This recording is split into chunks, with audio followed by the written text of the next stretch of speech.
What's up, friends? My name is Armando Zavala Jr. and I am a friendly stranger, a kid from nowhere sharing my perspective to the world. So today, friends, as you guys can tell, I have my first guest, the first collaboration on my channel. She is also a fire sign, a college-educated, local chingona, fire sign hottie toddy tamale, my close friend, Jocelyn Carranza. Hey everyone, thanks for that introduction. That's very nice of you to think of me that way, but... Today, I thought because we're both fire signs, I'm a Sagittarius and she's a Leo. When's your birthday? August 19th. August 19th, December 10th will be here. So I thought, why not do a mukbang related to our fire signs? You know, we got that Fuego Takis, and low-key my favorite ones are these thick-ass ones. They're just better, honestly. So I thought we're gonna do a mukbang while also asking each other some gruely questions to spill the tea out of each other. So let's get started. Round 1. Fight! So I will be asking the first question, and the first question is, what was the hardest thing about transferring into a 4-year university? So What do you think is the hardest? So college for me wasn't really like a big priority, or it was, but since like no one in my family had gone to college, right after high school I was like, I guess I'll just go to community college first and then go from there. So once I did my 2 years at Oxnard College, and I transferred to CSUN, Cal State Northridge. Yeah, the Valley. It was honestly pretty hard because I feel like I was like the first, like the pilot to go. I wasn't sure what I was doing, but somehow I ended up at CSUN. And I think the hardest part was just like moving away from home because I did move out there and kind of having to deal with everything on my own, like dealing with financial aid on my own because it's kind of different from like community college. And then just being broke, I feel... Do you know what SNAP is? EBT? Yes, Did you apply for it? I did it in my first year, but because I didn't really know about it until a friend told me about it, and then I was like, okay. I applied and I was getting it, so that kind of helped out. But which is like food stamps, by the way, and that's something that I feel like before applying to it, there's kind of like that stigma where it's like, welfare and like being broke, but in reality, like we are more low income. We're not able to be able to provide for the cost of attendance, rent and like supplies, and then have food on top of that. It's a lot. Yeah, and I feel like I was always like embarrassed in a way to use my card because I would at the grocery store? Yeah, I would just like quickly just like swipe and then like, okay, I didn't really tell anyone that I was on it because I don't know, it's just like that stigma, like you say, like. For me, one thing that was the hardest about transferring to a 4-year university was that for me at UCSB, Gauchos, we're in the core system. So okay, and now I was thinking about this. When we attended community college together, obviously. That's how we met. Actually, quick side story, do you remember how we met? I thought about it so I know the answer, but do you remember? Yeah, I feel like I knew you before though, but I think we met in physics class and you were a math major. The nice sweaters. Yeah. Where else though? I feel like we met each other there, but where do we get to know each other more? Ooh, our SoCal trip? Yes. With ASG? Yes. Okay, so really quick side story. What was each other's first impressions of each other? I think that we were like the life of the party without like any alcohol or drugs. Okay, well, my direct first impression of Jocelyn, we were by the pit fire outside the hotel because we were staying in hotels, and then she comes in and she's like, party's here, and I thought, I'm gonna love this girl, like she's extra like me, and I think it's because we're both fire signs that we have more like spitfire in us. But it was a good impression. As I was saying though, for me transferring to UCSB, the core system was hard. And I remember at community college being that's a semester-based system, pretty much the span of a semester is this long. You have midterms and finals to worry about. Pretty much you could procrastinate the entire time, cram, pass, procrastinate, cram, and pass. For a core system is half that time, you're taking various classes. Some classes have like 3 midterms, and then you're taking 1 midterm for this one and 2 for that one. It's just like nonstop. Where you have like maybe a day or 2 to relax compared to like 7 weeks or so until, Yeah. I think one last piece of advice that I would have for any income Latinos or people of color that go into these institutions that were established, for our white counterparts. I think one thing that's important is to be firm in your position and know that you are there to occupy space. And although sometimes they may feel like, or I'm messing up, you know, I don't know what I'm doing. At the end of the day, there is other children, maybe like if you have nieces or nephews, you know, people on Instagram that may follow us within the community that be like, oh damn, that person went to Northridge, oh damn, that person went to UCSB. And I feel like through that, we're making the progress by advancing, for us, will be the Latino culture, you know? First generation, children of immigrants, the whole shebang. Yeah.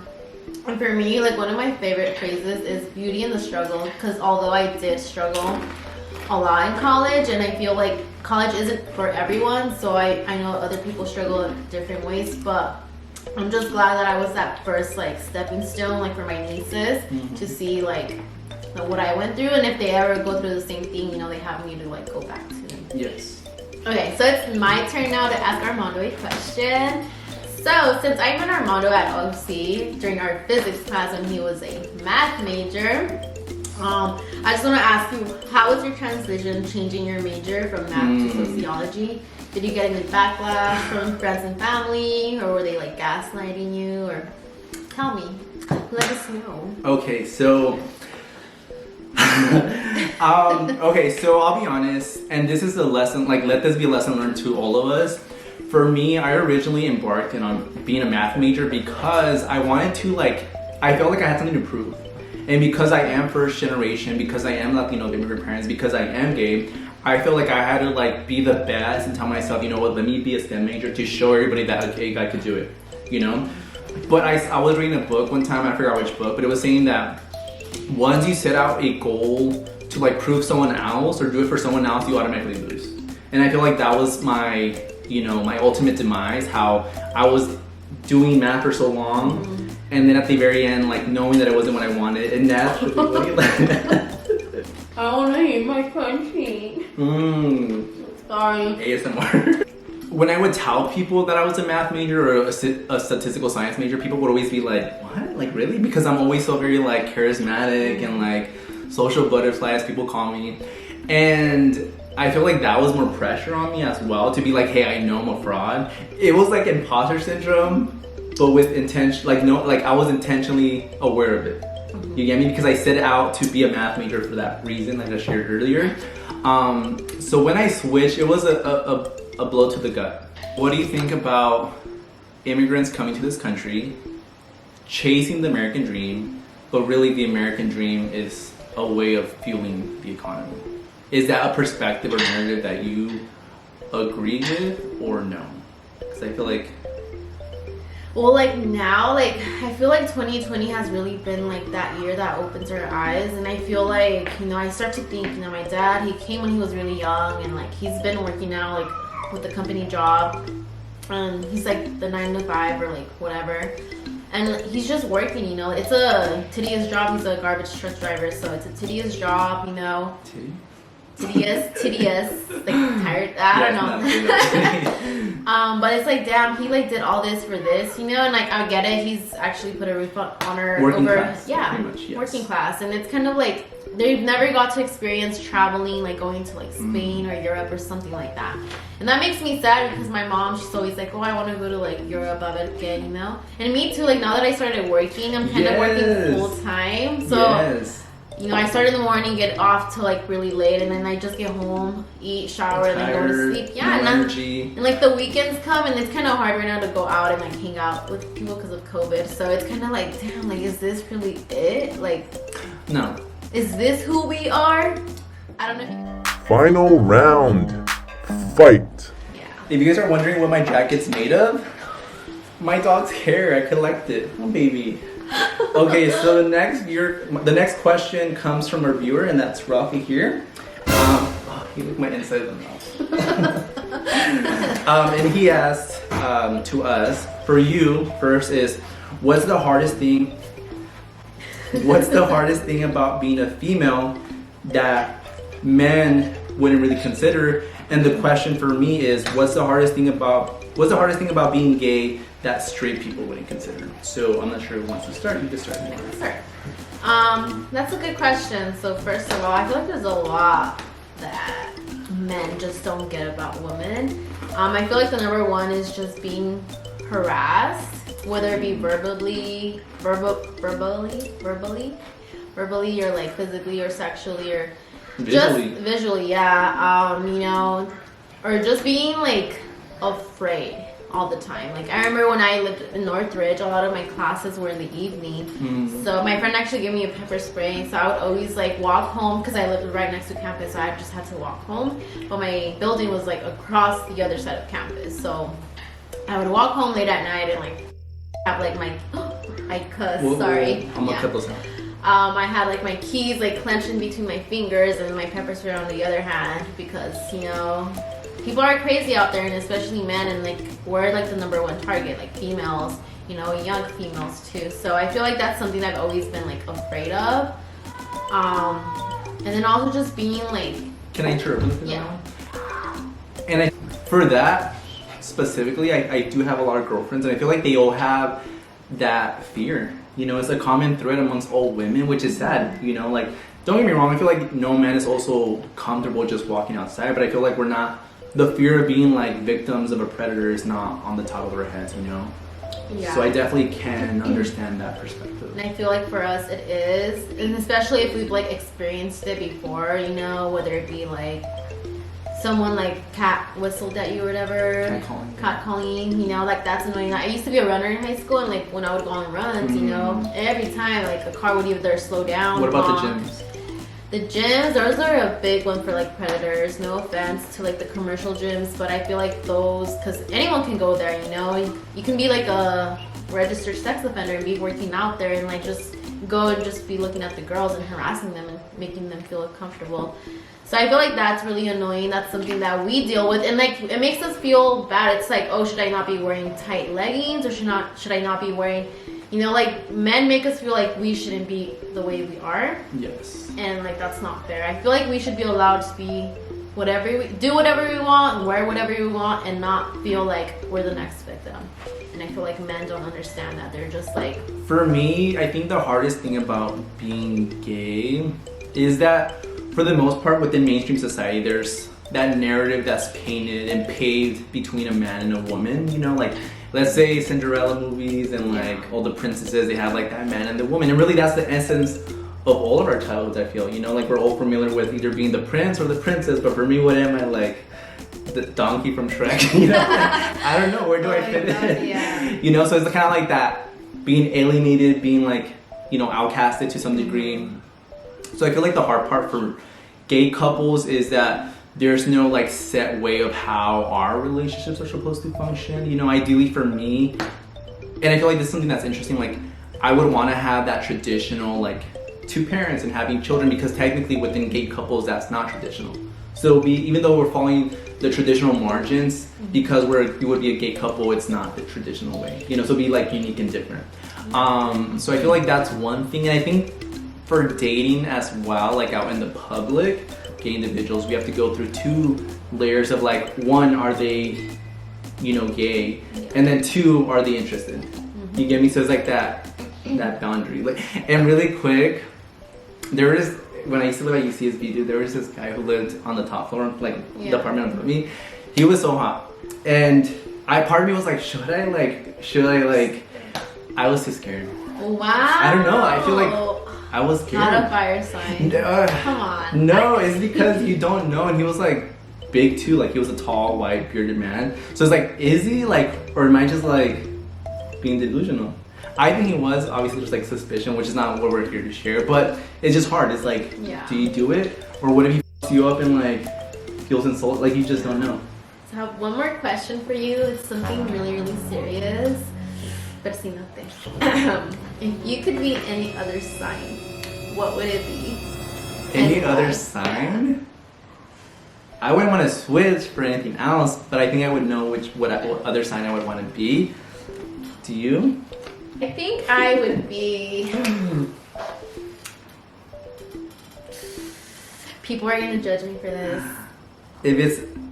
What is it? No, if it's a... It won't be a Gemini. Okay, people don't like Geminis. I fuck with Geminis. I do, but then there are 2 sides of Geminis. So I like the first side, and then they either like backstab me, or I see the second side, and I'm like... My mom's a Gemini. Childhood trauma. Yep. Just kidding. I'm kidding. I love my mom. But, you know. Hi, Mom. No te enojes. I feel like I would be a Pisces. I feel like I get along with Pisces. What Pisces do you know? A lot of Pisces, actually. I know a lot of Pisces men, and they're cheaters, but they're really cool, like friendly and stuff. And like, even though a lot of like my girlfriends are Pisces, and they're really cool and like down to earth and just very like humble. And I like that about them. They're like the chill friend to have, because everyone else is just so dramatic sometimes. Like, yeah. That's us. Yeah, so I'd be a Pisces. Wow. It says I'm not compatible with Pisces, but I have like 2 really close friends who are Pisces, and then my mom's a Pisces too. There you go. If I were to be another Zodiac sign, I think I would be a Libra. I love Libras. They balance you. They're just like wholesome. I am compatible, so if you're single and you're a Libra. Oh shit, okay. What's your number? This is me shooting my shot. IG. Down in the description below. Yeah, I would be a Libra. Okay, which one would you rather die than ever be? The Gemini. Really? Yeah, just no. Capricorn. Oh, a Cancer. I have a Cancer moon, but I have a taste of it. I would never want more. Yeah. For every collaboration I do, I thought, okay, why not take a shot with the homie, and we have this imported tequila. And don't make me shoot, because I will. The narcos imported this themselves, my tío, you know. Hi, tío Pepe, ¿cómo estás? Saludos a todos el pueblo. And this, dude, smell it. Like the smell of it, y'all, it brings you back to like your childhood watch. Tell me this doesn't smell like your uncle's breath. Tell me that doesn't give you like nostalgia throwbacks. No, stop. Right? Look, I'm already throwing up. Like tío Pepe's breath, right? Okay, so we poured each other a shot. And don't judge us for the chunti. We only had 1 shot glass in the house right at the moment. We're broke bitches. Okay, so wait. Get it down. Slow it down. Yeah, get it down. I want to get it over with. So one thing I want to do is take a shot, make an intention. So I want you to make an intention for yourself, or you know, for the world, whatever. It's your intention. But make an intention, and pretty much hopefully that with time will manifest and come true. Cheers on that one. Okay. A little too deep.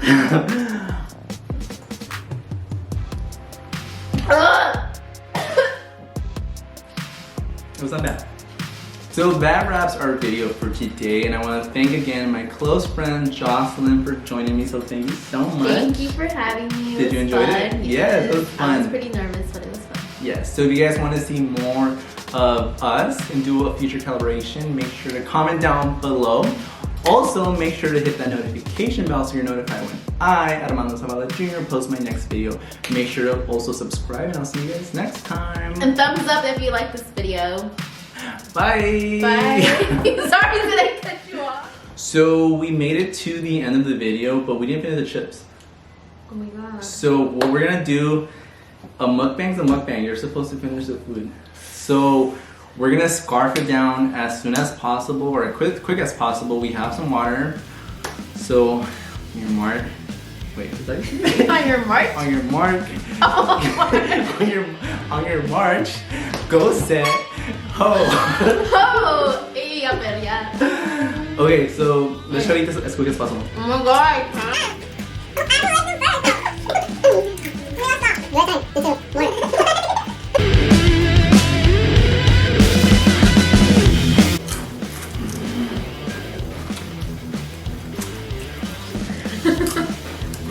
Bruh, I need to unbuckle my belt. Can you see that? You want the last one? Oh wait. My bad. You finished it. Too much. I'm gonna throw up.